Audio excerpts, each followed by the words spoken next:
Hey guys, how's it going? So today I am going to review the Incredibles game. So I reviewed SpongeBob Battle for Bikini Bottom, and I hope you guys enjoyed that review. I'm reviewing another game made by THQ and Heavy Iron Studios, and this time it's a Pixar game. So I'm quite surprised that on the internet this game gets a whole lot of flack. Like a lot of flack. It's known as one of the worst tie-in games, and honestly, I can see where you're coming from on some angles, but you know what? I played this game. This was one of the first video games that I ever played. Actually, guys, this was the first video game I ever played on the Xbox, and I still love it. Now, it's not as good as I remember it. You know, as we grow up, a lot of things aren't as good as we remember it.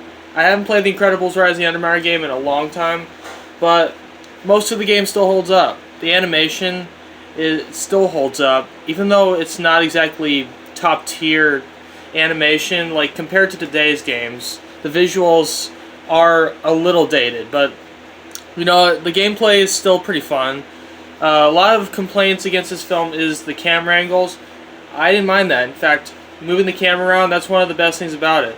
The boss battles, I'll agree that they are kind of generic, except for Bon Voyage.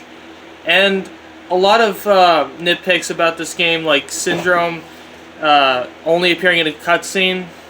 I totally agree. Where the heck was Syndrome in this game? He should have been the final battle. And yeah, you're just going to have Mr. Incredible fight these three Omnidroids. I mean, that's boring, disappointing.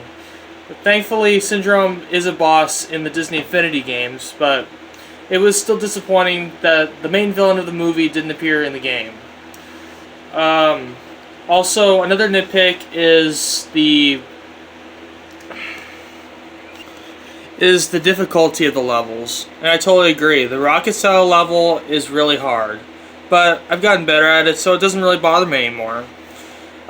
Also, now I do have two nitpicks, and they are major. One, the Vile level is freaking atrocious and intolerable.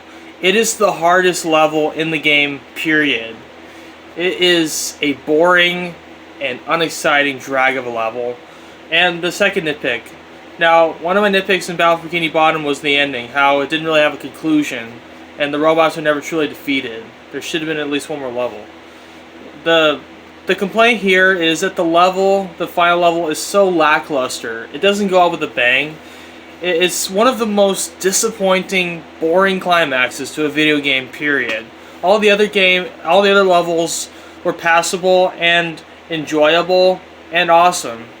So why do they drop the ball with the final level? It doesn't make a lot of sense.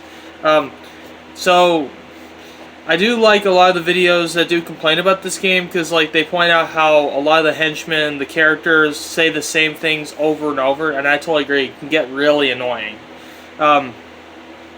But this video is not really a review, but just to point out that this game isn't as bad as everyone says it is. Sure, it's not perfect. It's not totally incredible.